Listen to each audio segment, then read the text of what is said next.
Hey everyone, and welcome back. We're diving deep into something that has everyone talking. Oh, yeah. Former Malaysian Prime Minister Najib Razak's recent apology. Hmm. Can a leader, stained by a scandal like the 1MDB debacle, Right. actually achieve redemption? We're unpacking that question Okay. using this insightful piece by political anthropologist Wow. Dr. Sophie Lemire. Yeah, it's fascinating. It really is a fascinating look at how political apologies function and Yeah. whether they're ever truly genuine. I mean, Dr. Lemire really digs into this The strategy. strategy behind these moves. Yeah. Okay, so for those who haven't been following every twist and turn, Right. Najib has finally admitted to some level of responsibility Oh, okay. in the 1MDB scandal. Yeah. But here's the catch. Okay. This apology comes right before a key court ruling. Exactly. He's already serving a reduced sentence for a previous conviction related to the scandal. And now he's basically saying, I'm pained by what happened, but I wasn't the mastermind. Right. And to quote him directly from the letter read by his son, Okay. being held legally responsible for things that I did not initiate or knowingly enable is unfair to me. Wow. Is he trying to sway the court public opinion? Yeah. Or both? That's the million-dollar question, isn't it? Right. Dr. Lemire points out that Prime Minister Anwar Ibrahim has publicly accepted the apology, Oh, wow. emphasizing sincerity, but others are far less forgiving, Oh, really? calling it a calculated maneuver. It's fascinating to see how this is playing out. But why even apologize at all if you're trying to maintain innocence? It seems so It is. counterintuitive. It's all about narrative. Okay. Dr. Lemire argues that Najib is trying to craft a new image, one of a flawed but ultimately well-intentioned leader who got caught up in events beyond his control. Okay. He's hoping to tap into this idea of redemption, a classic theme in political comebacks. So it's not just about legal accountability. No. It's about public perception. Right. Is he aiming for a future in Malaysian politics? It's certainly possible. Okay. Remember, he still has a loyal base of supporters who were deeply engaged with his Oh, yeah. Malu Apa Bosku campaign. The What's There to Be Ashamed Of Boss campaign. Yes. Can you remind us what that was all about? It was a brilliant, albeit controversial strategy. Najib's supporters rallied around this idea of shamelessness, Shamelessness. turning accusations into a badge of honor. Oh, wow. They essentially flipped the script and made him a symbol of defiance against the establishment. It sounds like something straight out of a political playbook. It is, and Dr. Lemire points out that it plays into this global trend where shame is becoming less effective as a political weapon. Okay. Think about Donald Trump in the U.S. He faced countless accusations but remained defiant, and it resonated with a large segment of the population. That's a really interesting parallel. Yeah. So both Najib and Trump tapped into this idea of rejecting shame, Yes. but they went about it in very different ways. Yeah. Exactly. Najib initially embraced the Bosku persona, but now he's shifting gears with this apology. It's a gamble because it acknowledges some level of responsibility while still trying to maintain a degree of innocence. Okay. Dr. Lemire argues that this is a risky move, Yeah. especially given the magnitude of the 1MDB scandal. It does make you wonder if the Malaysian public will buy it. Right. No. They've seen him play the defiant card, Yeah. and now he's trying to strike a more remorseful tone. The question is, will it be enough to convince them that he's changed? And how does all of this fit into the broader landscape of Malaysian politics? Well, Dr. Lemire argues that Malaysia has a history of dramatic political comebacks. Okay. Remember, Anwar Ibrahim himself went from being Najib's deputy to being jailed on sodomy charges, only to later become prime minister. Oh, wow. It's almost like a Shakespearean drama playing out in real life. Exactly. And this apology is just the latest act Right? in this ongoing saga. Yeah. It's a reminder that Malaysian politics are constantly shifting, and there's always the potential for a new twist. Always. So we've got Najib trying to rewrite his narrative, a public grappling with whether to believe him, Right. and a political system that's notoriously unpredictable. It is. What does it all mean? It highlights just how complex political apologies can be. Okay. They're not simply about expressing remorse, they're calculated moves designed to achieve specific objectives. And in Najib's case, those objectives are still a bit of a mystery. Is he genuinely seeking forgiveness? Or is he laying the groundwork for a political comeback? It's hard to say for sure. Yeah. But one thing is clear, he's playing a high-stakes game, Yeah. and the outcome could have significant implications for Malaysia's future. This has been incredibly insightful. Oh, God. But we're just scratching the surface here. What are some of the deeper implications of Najib's apology, and what does this all mean for the Malaysian people? Those are great questions, and they're exactly what we'll delve into next. We'll explore the challenges Najib faces in achieving true redemption and what this case tells us about the evolving relationship between politicians and the public. I'm hooked. Good. We'll be right back. Okay. Welcome back. We're still deep in the world of Malaysian politics, dissecting Najib Razak's apology and whether it could pave the way for a comeback. It's a tricky path, even in a system as dynamic as Malaysia's. Right. Yeah, Dr. Lemire highlights how redemption relies not only on your own actions, but also on the missteps of others. So it's not just about cleaning at your own image. It's about how you compare to the competition. Precisely.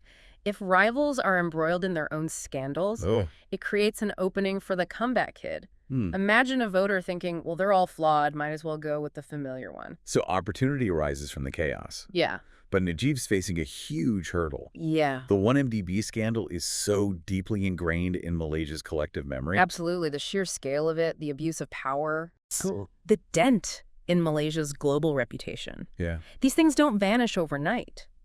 But that's where this talk of house arrest comes in. You mentioned that earlier. How could that be a turning point? It could shift the narrative. Okay. Instead of convicted criminal, Yeah. he becomes a political prisoner. No. Unjustly targeted, perhaps, especially to those who already believe he was set up. So sympathy plays a role. Yeah. Even from house arrest, he could maintain some influence. Imagine restricted movement, yes, but potentially able to receive visitors, Okay. issue statements. It becomes less about legal battles and more about public perception. And Dr. Lemire mentioned Malaysia's history Yes. with strongmen-type leaders. Right. Does that tie in somehow? It's a cultural factor to consider. Okay. There's a segment of a population who admire that kind of leadership decisive. Yeah. Even if it bends the rules, Najib could try to tap into that sentiment. Wow, this is all so strategic. But it also makes me think, what does this tell us about the Malaysian people themselves? Are they open to forgiveness, or has the damage been done? That's the million-dollar question. Dr. Lemire doesn't offer a prediction. Yeah. And rightly so. It's a complex mix of factors, economic conditions, ethnic allegiances, Right. individual experiences, all shaping how people react to Najib's apology. It's almost like trying to read the mood of an entire nation. And moods can change quickly, especially in politics. Remember, Dr. Lemire's piece is just a snapshot in time. Right. Things could look very different in a few months, especially with a court decision looming. So uncertainty reigns, which makes it all the more important to understand these underlying trends. Right? Absolutely.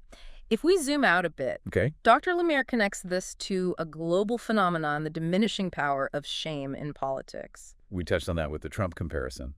Mm-hmm. But it sounds like she's saying this goes beyond any one individual. Exactly. She argues that in the age of information overload, it's harder for scandals to truly stick. Okay. Think about it. We're bombarded with news accusations fly back and forth. Right. It's almost like we've developed a tolerance for political misbehavior. Is that a cynical view or just realistic? I think it's an observation, a starting point for deeper discussion. Are we becoming desensitized?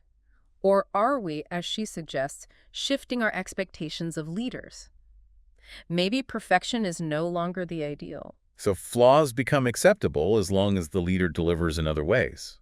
But that opens up a whole other can of worms, doesn't it? It does. What are we willing to compromise on? Yeah. What values are non-negotiable? Dr. Lemire's piece doesn't answer these questions. Right. But it prompts us to think about them in the context of Najib Malaysia and even our own political systems. It's a lot to consider. And I feel like we're just getting warmed up. Where do we go from here with this analysis? Well, we've explored the context, the strategy, Right. the public reaction. Yeah. But there's one more crucial angle Dr. Lemire brings up, the long-term consequences.